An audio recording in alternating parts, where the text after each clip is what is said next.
지난주에 아름다운 성전 그 건물을 보면서 제자들이 이 성전을 막 자랑하면서 이 성전 어때요 예수님? 이렇게 자랑하니까 예수님께서 돌 하나도 돌 위에 남지 않을 것이다 이런 말씀을 하셨죠. 철저하게 성전이 파괴될 것을 예언하신 겁니다. 이런 사건이 언제 일어나며 그 징조가 무엇이냐 묻는 제자들에게 미혹하는 일이 있을 것이고, 그리고 난리와 난리의 소문이 있을 것이고, 그런데도 아직은 끝은 아니다.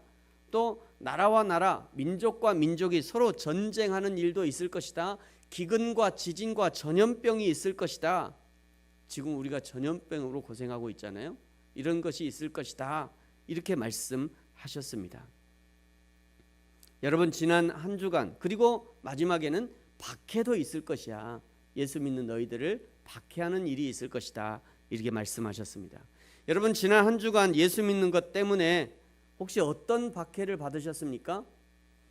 사실 우리가 지금 이렇게 마음껏 모이지 못하는 것도 사실은 박해라고도 할 수 있죠.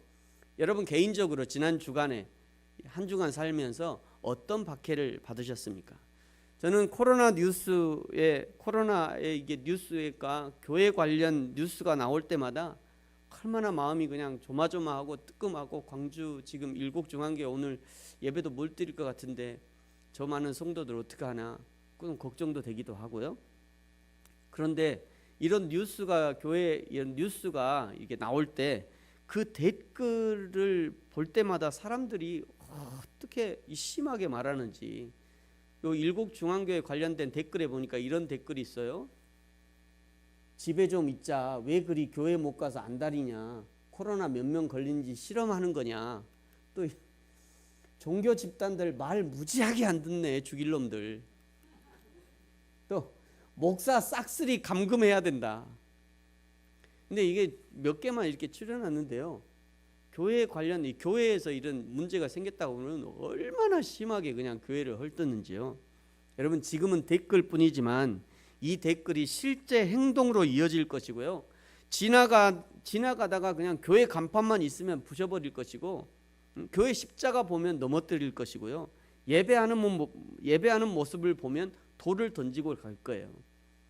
마지막 날에는 그렇게 될 것이다. 마지막 때가 되면 그렇게 될 것이다. 성경이 예언하고 있는 겁니다. 여러분, 우리는 그날을 대비해야 하고요. 그날이 오거든 지혜롭게 처신해야 돼요. 지혜롭게. 오늘 20절부터 성전이라고 하는 특별한 건물, 우상화되어 버린 이 건물의 파괴뿐만 아니라 이스라엘 민족의 삶의 터전인 예루살렘 성의 멸망을 예언하십니다. 그러나 이건 역시 선행되는 징조가 있는 거예요. 갑자기 있는 게 아니라 선행되는 징조가 있어요. 20절에 보니까 군대에게 에워싸일 것이다. 21절에 보니까 산으로 도망가라. 성내에 있는 자는 빨리 나와라. 이미 밖에 있는 자들은 들어가지 말아라. 이런 얘기를 하고 있어요. 여기 산으로 도망가라 라고 하는 이 말은 유대 지역의 대부분은 산 지역, 여기 이스라엘인데 이스라엘이 대부분 산악으로 돼 있어요. 대부분 산 지역인데요. 거의 대부분 지역이 이렇게 산간이기 때문에 유대 지역에서 가능하면 멀리 떨어진 곳으로 가거나 아니면 요단강을 건너서 요단강 건너 동편으로 도망가라, 이런 의미입니다.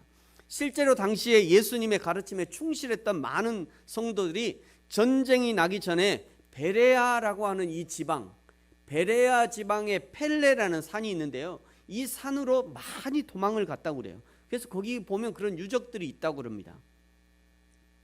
22절에 보니까 이날은 하나님의 예언에 이루어지는 날이고 이날은 징벌의 날이다. 23절에 큰 환난과 진노가 있고 빨리 피하지 못하는 임신한 자와 젖먹이는 자는 화가 있을 거다. 24절에 칼에 죽임을 당하고 이방에 사로잡혀가고 이방인의 때가 차기까지 이방인들에게 의해서 밟히게 될 거야. 마지막 날엔 그렇게 된다는 거예요. 실제로요, AD 70년에 예루살렘이 로마의 장군 티투스에 의해서 함락이 되어지고요, 돌 위에 돌 하나도 남지 않을 정도로 완벽하게 파괴가 되었고요. 요세푸스라고 하는 역사가의 기록에 의하면 이때 유대인 사망자가 110만 명, 포로가 9만 7천 명이 잡혀갔다고 그럽니다. 이 예루살렘 멸망할 때 말이죠. 오늘 예루살렘의 파괴를 통해서 알 수 있듯이 예고 없는 심판이나 이유 없는 심판은 없는 거예요. 예루살렘의 파괴는 왜 일어나는가? 예루살렘은 오직 여호와 하나님을 예배하고 하나님의 정의와 공의를 시행하기 위해서 하나님이 지정하신 장소 아닙니까? 예루살렘 성이 있는 그 장소를 아브라함 시대에는 모리아산이라고 했습니다. 이 모리아산에서 아브라함은 이삭을 번제로 드렸죠. 다윗 때는요, 이 지역을 아라우나 오르난이라고도 하는 아라우나의 타작마당이 거기 있었고요. 역대하 3장에 보면 솔로몬이 바로 이 모리아산 아라우나의 타작마당에 성전을 짓게 됩니다. 그리고 신약에서는 예수님은 이 모리아산 아라우나의 타작마당, 지금 예루살렘 성이 있는 그 모리아산으로 올라가는 그 골고다 언덕 위에서 십자가의 처형을 당하셨습니다. 이 골고다라고 하는 이 말이 해골의 곳 이런 뜻이거든요. 왜 저기가 해골이 많아서 해골이 아니라 이 지형 자체가 해골처럼 생겼어요. 가만 보면 여러분 저 푹 들어가고 막 봐보세요. 이렇게 푹 들어가고 코 푹 나오고 푹 들어가고 먼지 막 코 같고 푹 들어가고 이게 이 지형 자체가 해골처럼 생겼다 해서 골고다 해골이다 이렇게 이름한 겁니다. 예수님이 여기서 돌아가신 거죠. 그러니까 예루살렘 성을 중심으로 하나님의 역사들이 많이 일어났고요. 그렇게 하나님과 너무도 깊이 관련된 장소가 예루살렘이었고, 그래서 오직 여호와 하나님만 섬기는 것이 예루살렘 성이었습니다. 그런데 그 예루살렘 성이 타락하게 되는 거예요. 예배가 형식적이 되었습니다. 제사장들은요, 제사 행위를 통해서 얻게 되는 물질에 더 마음이 가기 시작한 거예요. 결국 예수님이 돌아가시기 직전에는요, 장사꾼들의 소굴이 되었다고 예수님이 말씀하셨죠. 그래서 하나님이 그 더럽혀진 예루살렘을 철저하게 파괴를 통해서 심판하시는 겁니다. 지난주에 경고하셨듯이 너희 보는 이것들이 날이 이르면 돌 하나도 돌 위에 남아있지 않고 다 무너질 것이다. 하나님의 뜻을 행하고 하나님을 예배하는 데는 관심이 없고 그저 외형적인 것만 자랑하고 자신들의 이득에만 관심이 있던 예루살렘 성을 하나님이 파괴하시기로 결정하신 거예요. 여러분, 지금도 마찬가지입니다. 그리스도인이라 하면서 늘 자기중심적으로 사는 사람들이 있어요. 당신은 왜 예배하지 않습니까? 물어보면 오늘 마음이 동하지 않는데. 당신은 왜 헌신하지 않습니까? 물으면 나의 상황과 형편이 안 된대요. 당신은 왜 훈련받지 않으니까? 물어보면 나는 오늘 시간이 없대요. 왜 봉사하지 않으십니까? 물어보면 바쁜 일이 많대요. 왜 전도와 선교에 관심이 없으니까? 물어보면 전도와 선교는 나는 은사가 아니래. 그래서 하나님이 기뻐하시는 것을 할 수 없다는 거예요. 여러분, 우리 하나님은 언제 사무엘과 같은 대답을 들을 수 있을까요? 언제 도대체 사무엘과 같은 그런 대답을 우리 하나님이 들을 수 있냐고요? 사무엘상 3장 10절에 보니까요, 여호와께서 임하여 서서 전과 같이 사무엘아 사무엘아 부르시는지라 사무엘이 이르되 말씀하옵소서 주의 종이 듣겠나이다. 여기 듣는다는 것은요, 그저 귀로 듣는다는 말이 아닙니다. 하나님이 무엇을 말씀하시든지 종이 순종하겠나이다, 이런 의미예요. 하나님은 지금도 순종하는 한 사람을 찾으십니다. 왜 이 시대에 역사를 바꿀 만한 사무엘과 같은 걸출한 종이 나오지 않는 것입니까? 순종하지 않기 때문입니다. 순종하지 않기 때문이에요. 이 시대에 왜 민족의 운명을 바꿀 만한 다니엘과 같은 걸출한 종이 나오지 않는 것입니까? 바벨론과 같은 교육이 없어서가 아닙니다.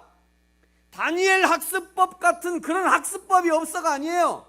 애굽과 같은 시스템이 없어서가 아닙니다. 하나님 앞에 순종하지 않기 때문이에요. 이 시대에 왜 다윗과 같은 위대한 지도자, 위대한 종이 나타나지 않는 것입니까? 이유는 너무나 간단합니다. 순종하지 않기 때문입니다. 지금은 순종을 잃어버린 시대예요. 성령께서 내 안에 단식하심으로 지적하시고 말씀하셔도 우상이 되어버린 내 마음이 안 움직이면 성령의 말씀에도 순종하지 않아요. 오직 자기 마음과 자기 느낌과 자기 상황과 자기 형편에만 순종합니다.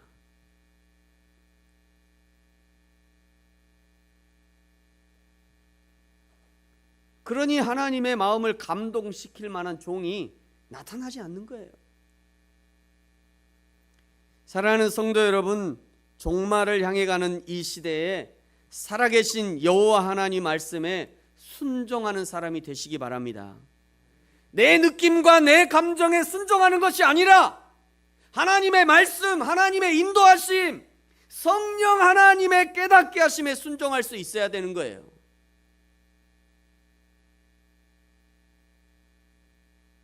그것이 하나님을 기쁘시게 하는 길이며 그것이 가장 안전한 길인 것입니다. 예루살렘은 멸망하고 그리고 예수 그리스도의 재림은 반드시 일어날 일입니다. 25절에 보니까 1월 성신의 징조가 있을 것이다 말씀하죠. 이것은 마태복음 24장과 요한계시록 6장과 연결되는 부분이에요. 마태복음 24장 29절 이하에 이 날에 대해서 더 자세히 기록하고 있는데요. 그날 환난 후에 즉시 해가 어두워지고 달이 빛을 내지 아니하며 별들이 하늘에서 떨어지며 하늘의 권능들이 흔들리리라. 그때 인자의 징조가 하늘에서 보이고 있고 그때 땅의 모든 족속들이 통곡하며 그들이 인자가 구름을 타고 능력과 큰 영광으로 오는 것을 보리라. 그가 큰 나팔 소리와 함께 천사들을 보내리니 그들이 그의 택하신 자들을 하늘 이 끝에서 저 끝까지 사방에서 모으리라. 아멘, 아멘. 여러분, 이 마지막 때가 얼마나 두렵고 무서운지 오늘 26절에 보면요, 사람들이 무서워서 기절을 해버린대요. 너무 무서워서, 그 하나님의 날이 무서워서 사람들이 기절할 거래요. 그리고 27절에 인자가 구름을 타고 능력과 큰 영광으로 오는 것을 볼 것이다 말씀합니다. 예수님도 승천하시면서 너희가 본 이대로 내가 다시 올 것이다 말씀하셨죠. 여기 예수님이 구름 타고 오시는 이 구름이 뭐냐, 뭐 UFO냐 뭐냐, 아니에요. 그냥 구름이에요. 예수님이 구름 타고 오시는 거예요. 뭐 이것을 분석해서 해석할 필요는 없습니다. 천지 만물을 만드신 분이 구름 타고 오는 것이 뭐가 어려운 일이겠어요. 올라가실 때도 구름 타고 올라가셨으니까 다시 오실 때도 구름 타고 오시는 것이 너무나 자연스러운 거예요. 또 진짜 구름을 타고 오셔야 성경대로 오셨다고 사람들이 믿을 거 아닙니까? 이 주님이 다시 오실 때 불의의 도성, 하나님이 멸망하기로 한 예루살렘 성에 들어가지도 말고 도망가고 벗어나는 것만이 살 길인 거예요. 죄에서 떠나는 것만이 살 길입니다. 회개하고 돌이키는 것만 살 길이에요. 예수 그리스도의 십자가를 의지하는 것만이 살 길입니다. 그 십자가의 은혜를 단단히 붙드는 것만이 저와 여러분이 살 길이에요. 드디어 28절에 이렇게 말씀합니다. 그런 일이 되기를 시작하거든 일어나 머리를 들라 너희 속량이 가까워졌느니라. 예수께서 구름을 타시고 큰 영광으로 오는 그날은 믿지 않는 자들에게는 기절할 만큼 놀랄 일이고요, 두려운 날이 되겠지만, 그러나 믿는 성도에게는 머리를 들 날이라는 거예요. 믿는 자의 속량의 날이 될 것이라 말씀하는 겁니다. 그러므로 사랑하는 성도 여러분, 그날을 사모하시기 바랍니다. 저와 여러분이 육신으로 사는 날 동안에 구름을 타고 오실 예수님을 볼 수 없을지도 모르겠지만, 그러나 하나님의 심판대 앞에서 영광의 면류관, 생명의 면류관으로 상급을 받을 날은 그리 멀지 않았습니다. 그리고 29절부터는 다시 비유의 말씀을, 다시 또 비유의 말씀을 하셔요. 지금 계속 성전 파괴와 예루살렘의 멸망에 대해서 말씀을 나누시던 와중에 그 일을 통해 나타내시고자 하는 하나님의 뜻을 더 깊이, 더 깊은 의미를 알아듣는 자에게는 더 확실하게 알아듣게 하고, 영적인 눈과 귀가 닫혀가지고 도무지 알아듣지 못하는 자에게는 하나님의 비밀을 감추기 위해서 비유의 말씀을 하는 겁니다. 비유는 이렇습니다. 29절에 보니까 무화과 나무와 모든 나무를 보라. 30절 싹이 나면 여름이 가까운 줄을 자연이 아는 것처럼 31절에 이와 같이 이런 일이 일어나는 것을 보거든. 이게 이런 일이 뭐예요? 성전 돌 위에 돌 하나도 남지 않을 정도로 파괴될 것이고, 예루살렘 성이 포위가 돼가지고 100만 명이 죽고 9만 7천 명이 포로로 잡혀가는 그런 일이 일어나는 것을 보거든. 그때는 알아차려야 된다는 거예요. 뭘 알아차려야 돼요? 드디어 하나님의 나라가 가까이 왔구나.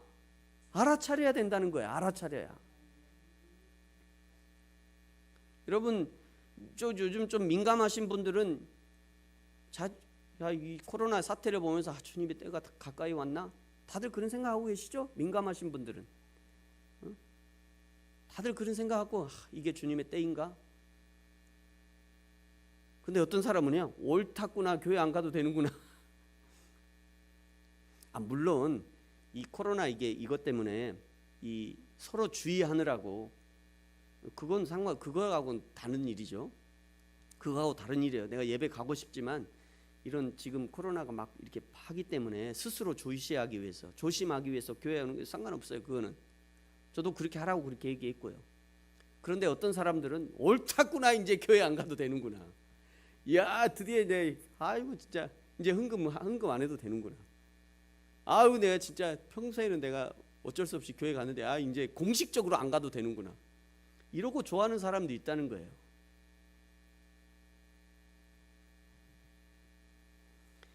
여러분, 하나님의 나라라는 것이 도대체 무엇입니까?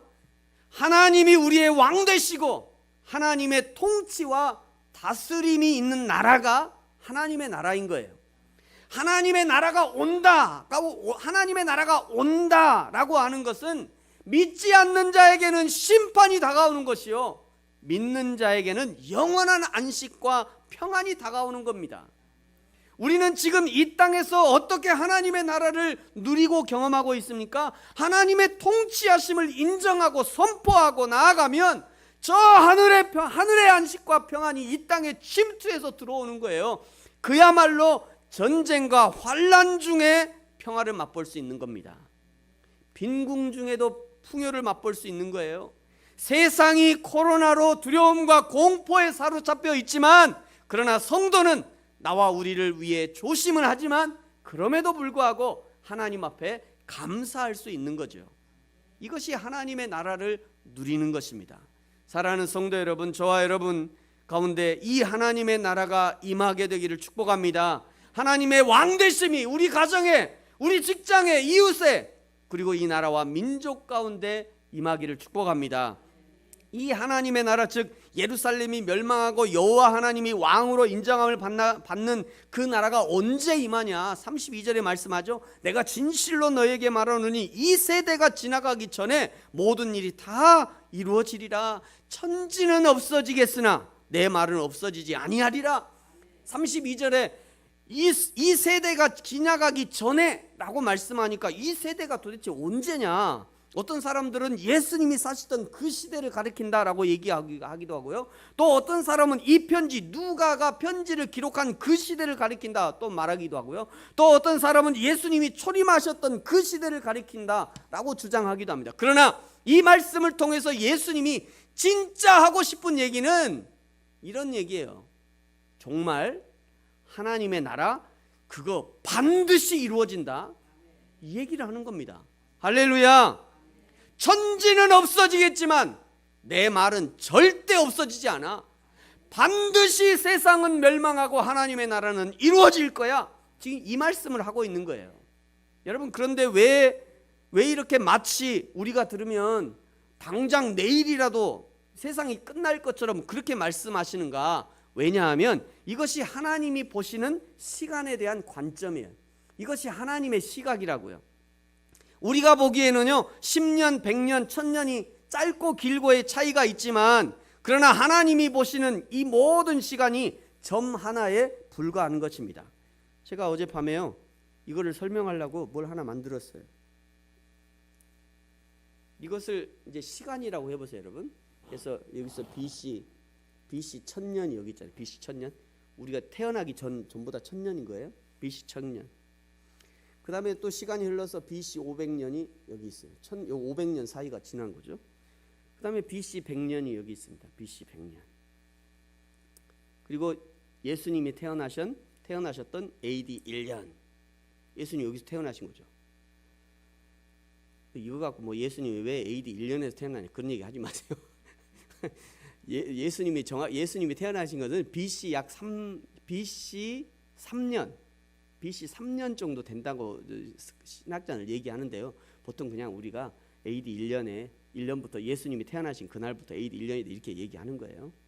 예수님이 33년에 돌아가신 거잖아요.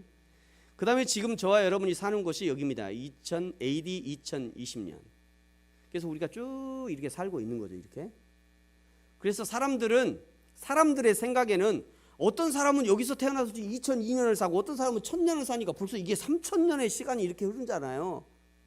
예수님이 AD 1년에 태어나셔가지고 1년에 하나님의 나라가 곧 임합니다. 그런데 지금 2000년이 지난 거예요.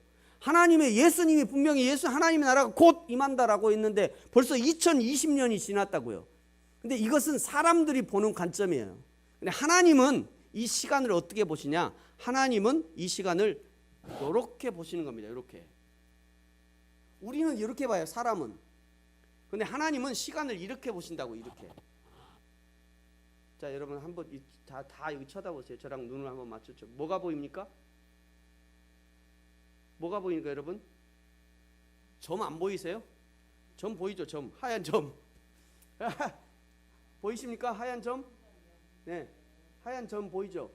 네, 우리 다들 눈을 한번 맞춰 보세요. 다. 점 보여요? 점 하나 보이죠? 한 점. 점 하나 딱 하나 보이죠? 딱 하나. 이것이 하나님의 관점이에요. 우리는 사람들은 이렇게 길게 봐요. 사람들은 시간을 이렇게 길게 보는데 그런데 하나님은 이렇게 본다고요. 딱 점 하나로. 이것이 하나님의 관점인 거예요. 그래서 하나님께서는 모든 시간은 오늘인 거예요. 점 하나. 오늘. 하나님께는. 그리고 그것이 곧 현재인 것이에요. 그리고 하나님께는 이 모든 것이 지금인 거예요. 지금. 오늘이고 현재이고 지금이고. 그래서 우리 신앙은 늘 오늘의 신앙을 살아야 되는 거예요. 왕년에 내가 이랬고 내일 내가 이렇게 할 거야. 아무런 의미가 없는 거예요. 오늘을 믿음으로 살고 오늘을 헌신해야 사는 것입니다. 그것이 내일 나의 신앙의 질을 결정하는 거예요. 우리는 믿음이라는 단어를 하나님의 진리를 마음속에 담아두고 성경이 참인 것을 믿는 것만으로 생각합니다만 로마서 1장 17절에 믿음이라는 단어는 성경에서 여러 가지 단어로 해석이 되는데 이렇게 해석됩니다. 진실, 성실, 정직, 충성, 신실. 이 믿음이라는 단어가 이렇게 번역이 돼요. 결국 믿음의 사람들이란 오늘 충성된 사람들이 믿음의 사람들인 거예요. 믿음의 사람들은 오늘 성실하게 살아가는 사람이 믿음의 사람인 거예요. 믿음의 사람은 오늘 지금 정직하고 신실하게 살아가는 사람들이 믿음의 사람들인 거예요.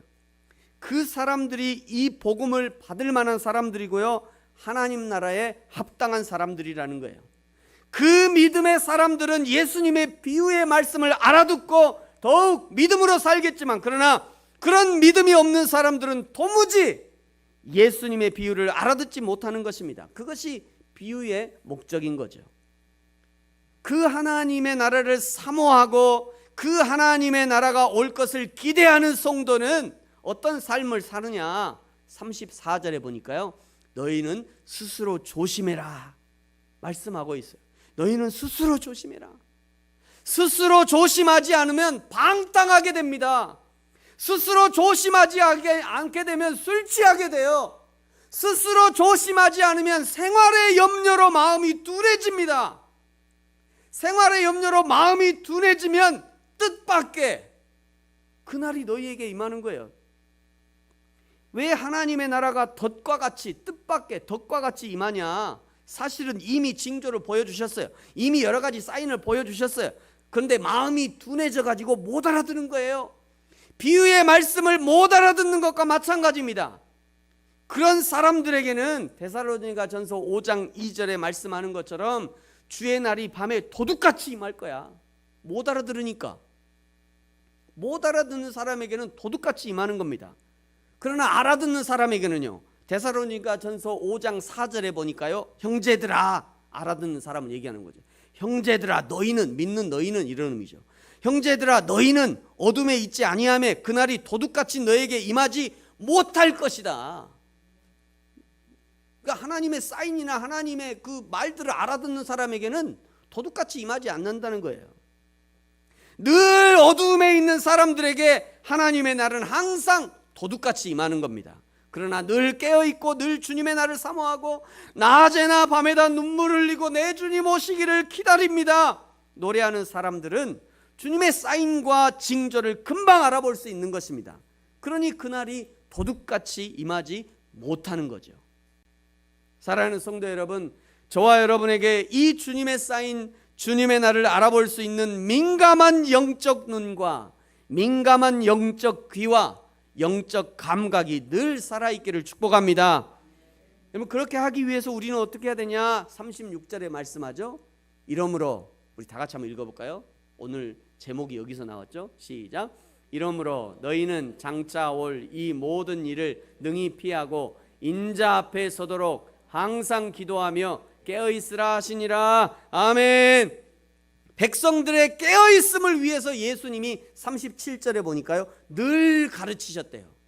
예수께서 낮에는 성전에서 늘 가르치시고, 38절에 보니까 백성들은 아침부터 성전에서 배우기를 힘썼다 말씀하고 있습니다. 예수님이 날마다 성전에서 가르치셨다는 것은 거의 죽기를 각오하는 결단이었습니다. 왜냐하면 예수님을 잡으려는 자들이 성전 곳곳에 도사리고 있었기 때문이에요. 그들이 언제든지 맘만 먹으면 예수님을 잡을 수 있었지만, 그러나 예수님은 성전에서 하나님의 나라를 가르치시기를 포기할 수 없었던 거예요. 지난 주중에요, 부르심교회를 사랑하는 은사 목사님이 광주 소식을 듣고 서울에서 전화가 오셨더라고. 저를 신학교에서 가르쳤어요. 60이 넘은, 거의 70이 이제 가까우신 목사님이, 제가 깜짝 놀라고 무릎을 꿇을 뻔했어요. 목사님한테 연락하셔. 아이고 목사님, 이게 전화 받았더니 요즘 광주 괜찮은가? 네 목사님, 뭐 지금 난립니다. 조심하게 이러시더라고요. 그러면서 한마디 해주셨어요. 코로나 시대는 어떤 시대냐? 진검승부의 시대다, 이런 얘기를 하시더라고요. 코로나는 진검승부의 시대다. 가짜 성도는 사라질 것이고 진짜 성도만 남을 것이다. 가짜 교회는 사라질 것이고 진짜 교회만 살아남을 거야. 자기 중심의 신앙은 무너질 것이고 하나님 중심의 신앙은 살아남을 것이다. 건물 중심, 목회자 중심의 교회는 무너질 것이고 말씀 중심, 진리 중심의 교회는 살아남을 것이다. 보여주기식 교회는 사라질 것이고 행함이 있는 교회만 살아남을 것이다. 아날로그식 문서 위주, 도장 위주의 교회는 사라질 것이고 이제는 디지털과 스피드에 강한 교회는 살아남을 것이다. 여러분, 그야말로 진검승부의 시대를 저와 여러분이 살고 있는 겁니다. 이 시대가 누구에게는 사형 선고와 같을 것이고 누구에게는 기회가 될 것이에요. 승리의 찬가를 부르는 기회가 되기도 할 것입니다. 여러분, 이 이야기는 부르심교회에 와야 진짜다, 이런 얘기 아닙니다. 오늘 오신 분만 진짜고 오늘 안 오신 분 가짜다, 그런 얘기 하는 거 아니에요. 제가 지금 그런 얘기 하는 거 아닙니다. 과연 저와 여러분은 이 진검승부의 시대에 과연 어떤 신앙인으로 인자 앞에, 또 하나님 앞에, 심판주 앞에 서시겠습니까? 저와 여러분이 날마다 매 순간을 하나님 앞에서 깨어있는 자로 살고 하나님의 진리를 따르고 진리를 살아내며 하나님의 나라를 사모하며 오늘 이 하루도 그 날을 대비하는 자로 날마다 인자 앞에 서도록, 날마다 하나님 앞에 나 자신이 설 수 있으면, 날마다 시간마다 분마다 초마다 내가 그 하나님을 인식하면서 그 하나님의 진리의 말씀을 붙들고 그 하나님의 말씀을 오늘 지금 현재 살아낼 수 있다면 그 사람이야말로 진짜 그리스도인으로 발견되어질 것입니다. 저와 여러분이 이 진검승부의 시대에 하나님 앞에 참 믿음의 사람으로 발견되어지기를 예수님의 이름으로 축복합니다. 기도하겠습니다.